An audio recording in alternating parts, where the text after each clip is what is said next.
Cronin Toyota and Cronin Nissan are honored to partner with Proudly We Served, as well as the continued support of our local active and retired military veterans across eastern Indiana.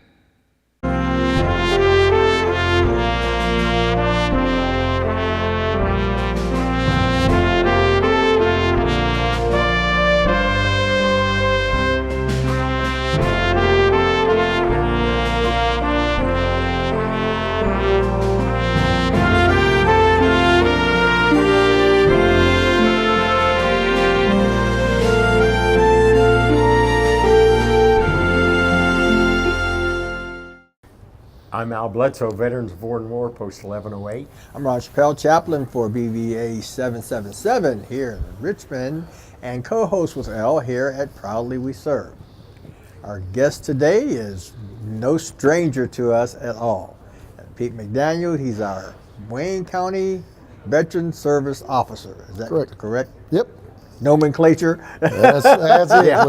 We should just put me in the credits as a constant, Okay. and that's what keeps us going. Yeah. We're glad to have Pete here today with us, and we always have a good, informative show when Pete's around. And, he actually has an assistant, and his assistant at this point is down for, what did you say, a couple of weeks? Virgil's going to be out for several weeks. He's had some, he had a surgery. Okay. A pretty good surgery on an injury he had, and he's got to recover. All right. But Virgil's been down there now probably about a month and a half, and he's doing an outstanding job. Good. Good guy. Veterans like him. I like him. He's a hard worker. All right. I think he's going to work out fine once we get him back up on his feet. But if you like him, that's if I like him, that's a big part of it. I'm still trying to figure out about if I like you two yet. I don't know, but we'll keep working on that. Okay, so tell us what's going on and what's happening. Well, in the veterans world, there's a few changes on the pension side. They've upped the amount of income and savings that a veteran's widow or veteran for pension can have. It used to be set at $80,000 threshold. Ideally, what that would say, to have a veteran had over $80,000 of assets in the bank, that he couldn't apply for a pension on an income-based type pension, because they say, look, we'd want you to expend that $80,000 before you apply for this type of pension, because it works off income. It just says, hey, Veterans Administration, I need additional care that I can't afford out of my pocket right now, and it's going to pretty much take out all my savings in a quick matter of time. Right. And that used to be set at $80,000. The VA worked real well with it. When once they got under that $80,000 mark, they speeded up the pension process and got it going. And generally, it all worked out in a timely manner, because if some veterans are in a fixed care facility, at $5,000 to $6,000, $7,000, $8,000, $9,000 a month, it does not take long to use them, that remaining resources you have as income.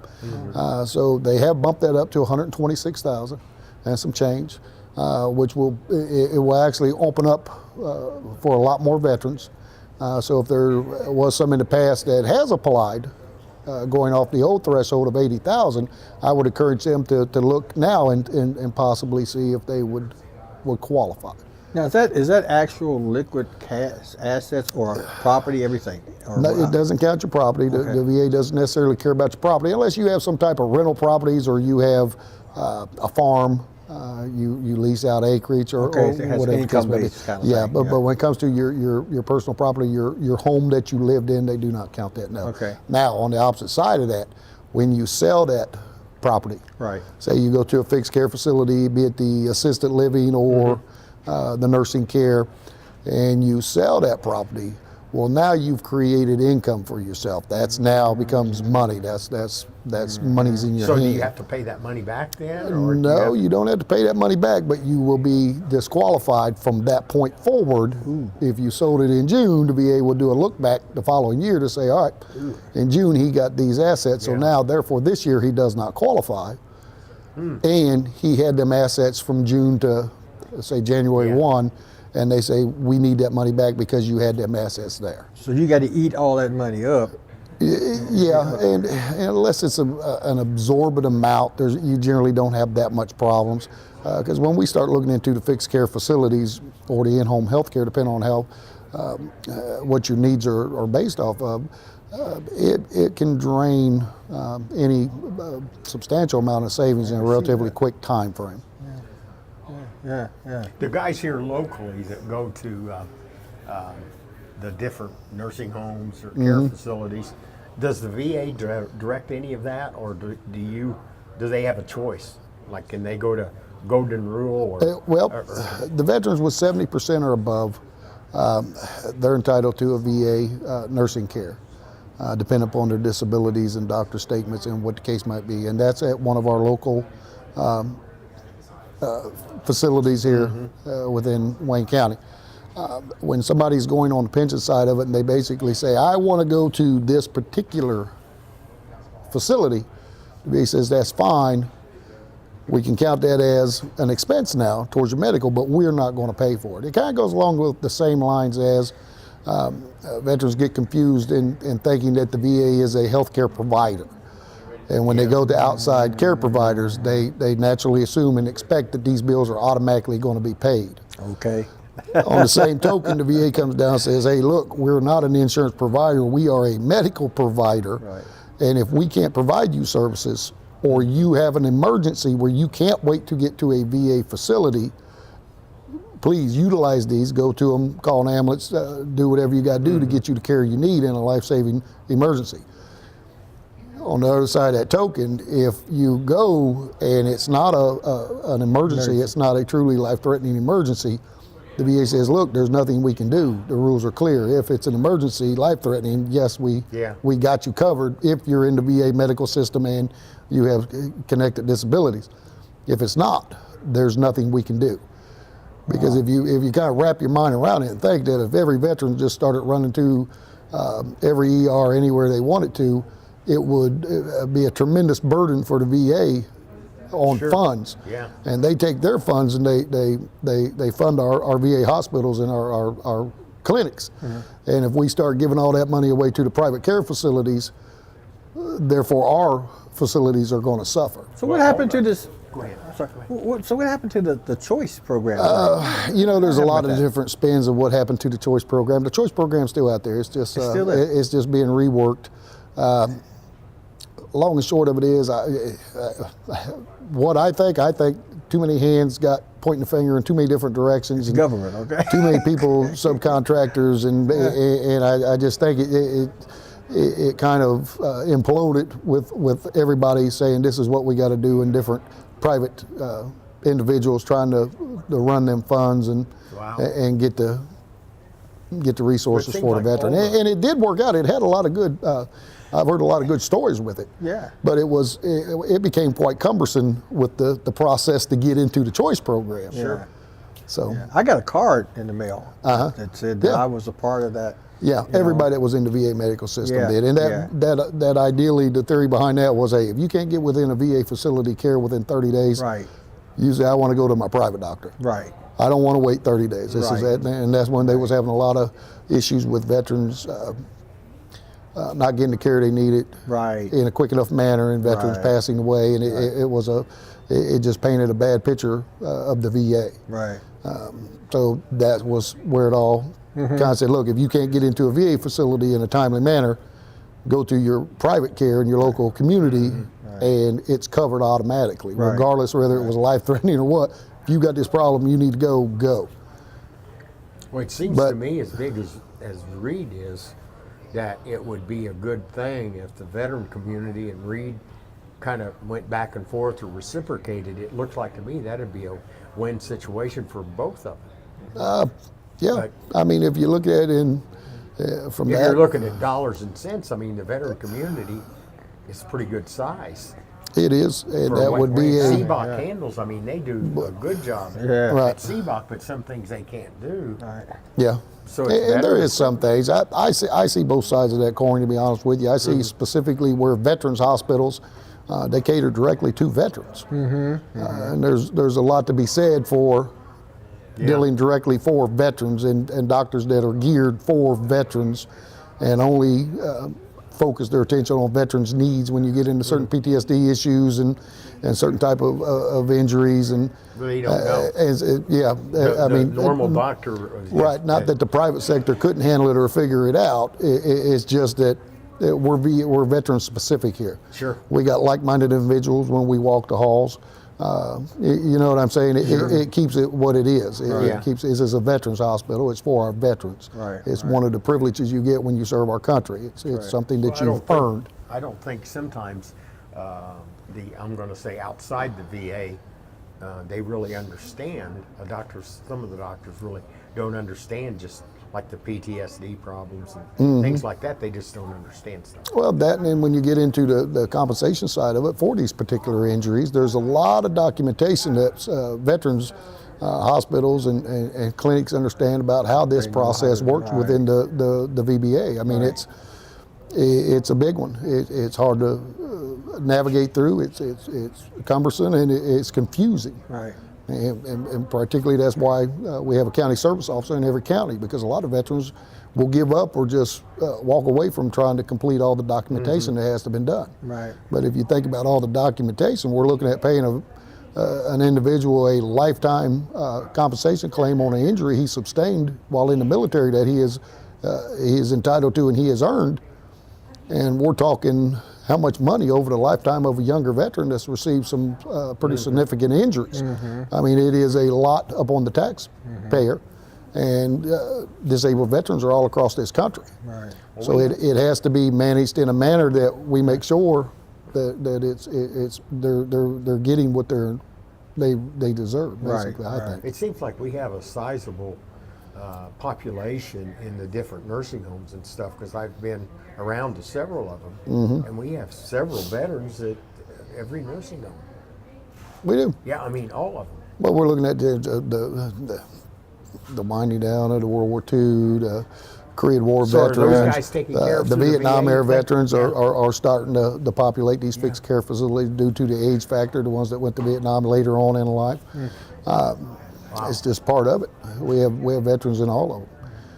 And the great thing about my office now that we've got the helper, which the guys in the past were limited on the time they could go and do home visits and go to the nurse home, because it was only them, just like when I started. Sure. Well, now we've got someone else in there, and that opens it up where we can go to these fixed care facilities. We can go up and down the hallways, and we can always identify a veteran. We always got our hats on, and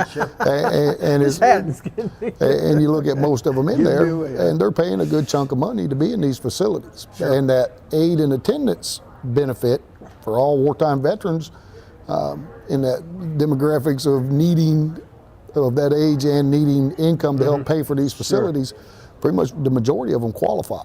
It's they just got to find it. It's like it's one of the VA's hidden things that there's just not enough advertised out there for it. So the World War II guys, if they're in the nursing home, chances are they're being taken care of through the Veterans Administration. Some of them are. Some of them are on Medicare, Medicaid. Some of them are Which has the private overriding pay. Private fixed assets. Yeah, which overrides it, Medicare or the VA? It gets down into the VA is you have to elect to be in the VA. You have to say, I'm a veteran, I want to utilize my benefits. You have to opt in. Now, certain individuals, I will say, I get them where they need so much care that even if they got their VA benefits, it still wouldn't be enough to provide them the proper care they need in the facility that they're satisfied with. And at the end of the day, I have family members come in and cancel VA benefits for veterans because it kicks them out of Medicaid, whereas Medicaid will pay for everything. If they get the VA benefit, now they do not qualify for that. So when they do not qualify for that, now they may get $1,100 from the VA. They may have $1,800 or $2,000 a month through Social Security, and now we're up to $3,000, but they've got a $7,000 a month bill. And you can do the math, they're not going to last long. So if they drop the VA benefit, that puts them right in the bracket to qualify for Medicaid, and they'll pay for everything. So the family members, you just basically got to look and see what's going to be best for that particular individual. Because sometimes the VA is good and is great and helps them stay where they are or get where they need to be, and sometimes it disqualifies them because it's counted as income from qualifying for other benefits through the federal government that would actually take a little bit better care of them. I think we're getting better at outsourcing. I guess that's what I've called outsourcing, because I had, or at least in my case, I had a rash that was really bad. I mean, it was just really messing me up. And when I went to the clinic, Dr. Rob didn't think a thing. She said, "Why don't you go see the allergist across the street?" And she said, "I don't know what to tell you."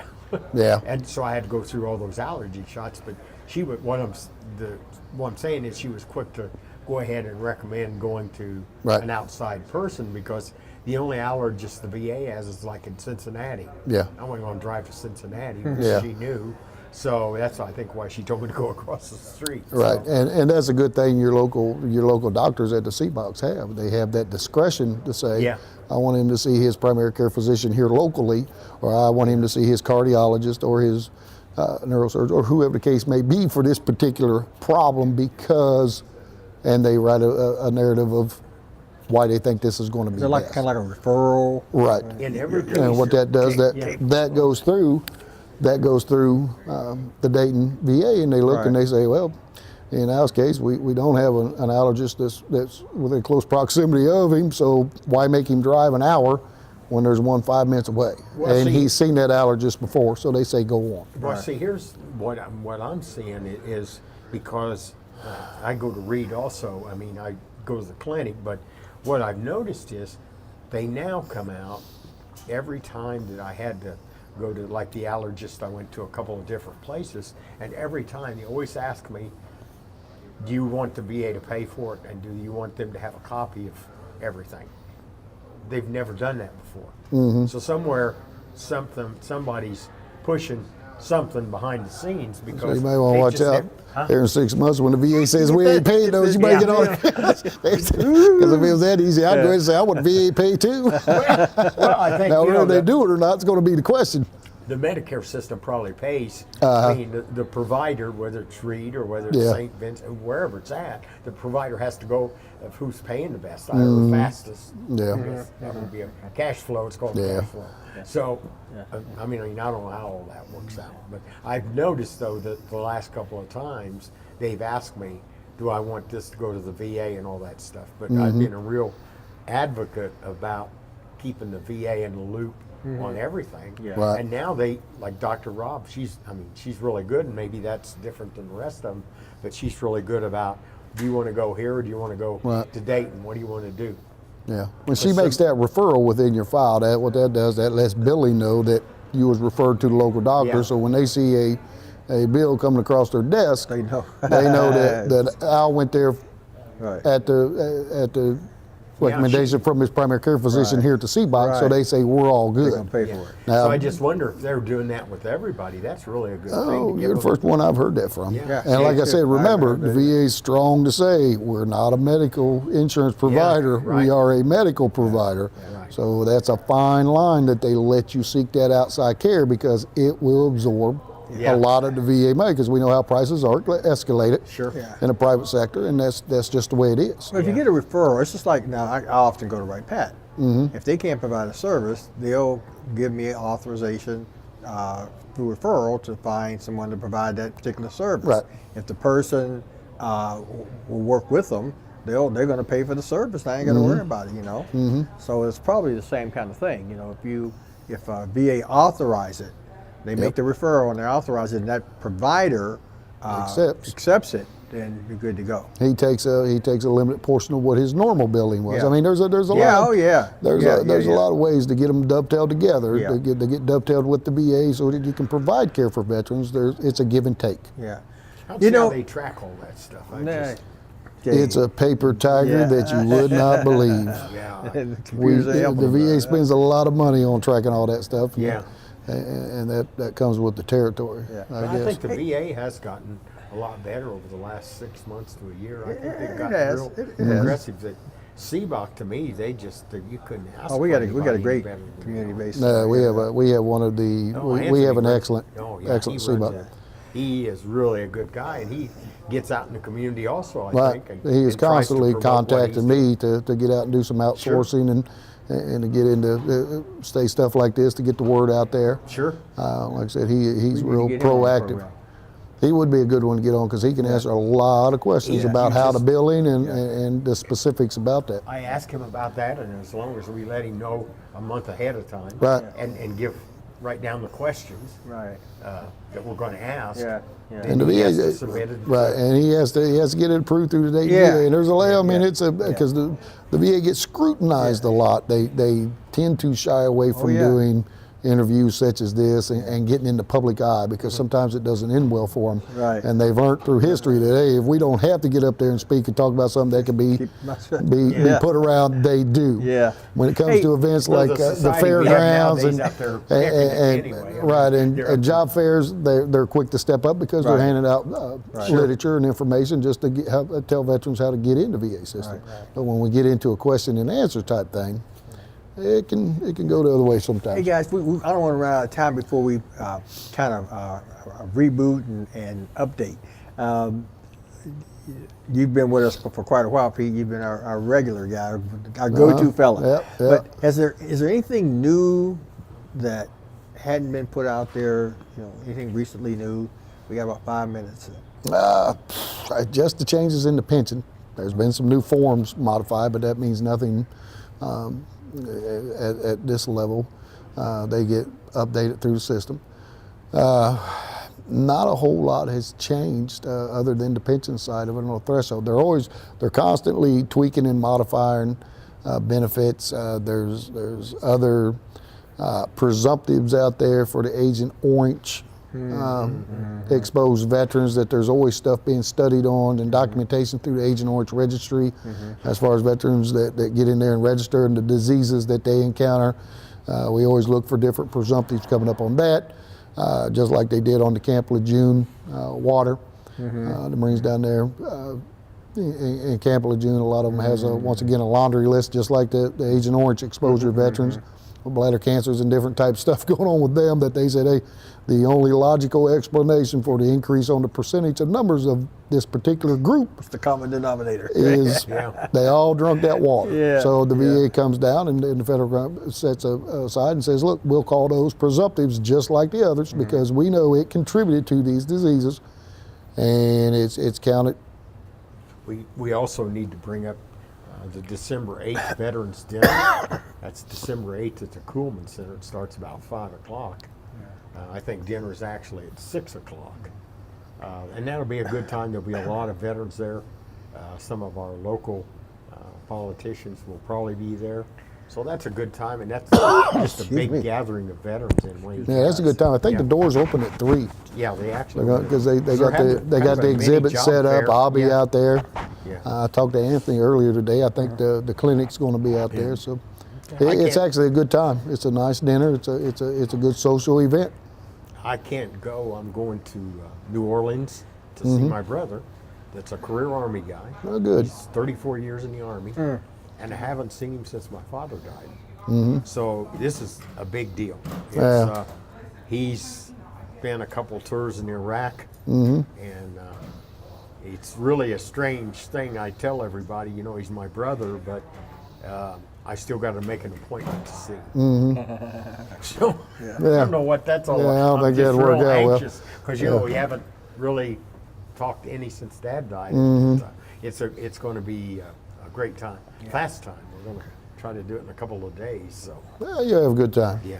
Everybody probably I'm going to, a presumptive is that Yeah. people may know where you are and all that, but tell them how to get a hold of you, Pete, if they need to talk to you. You can get a hold of me. My office is in the Wayne County Annex building. My telephone number is 765-973-9207. You can just walk on in there and you'll see the advertisement up on the door for my office or ask somebody. They'll point you right where I'm at. You can give me a call, leave a voicemail. What's your hours if I want to just Right now we're definitely Monday through Thursday. We was Monday through Friday.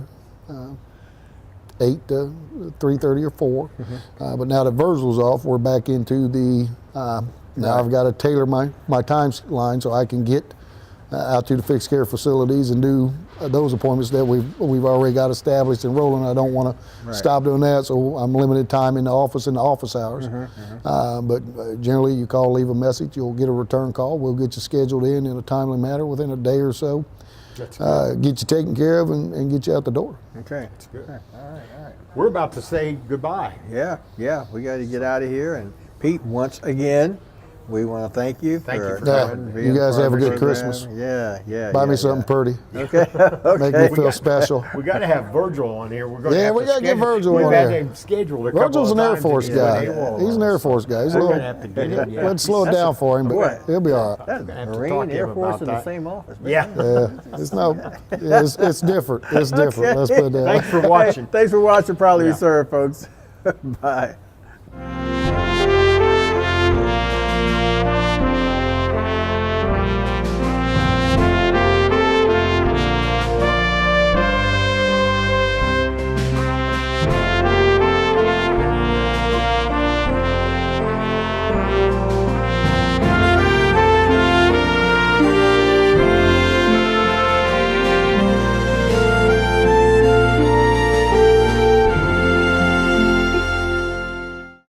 Cronin Toyota and Cronin Nissan are honored to partner with Proudly We Served, as well as the continued support of our local active and retired military veterans across eastern Indiana.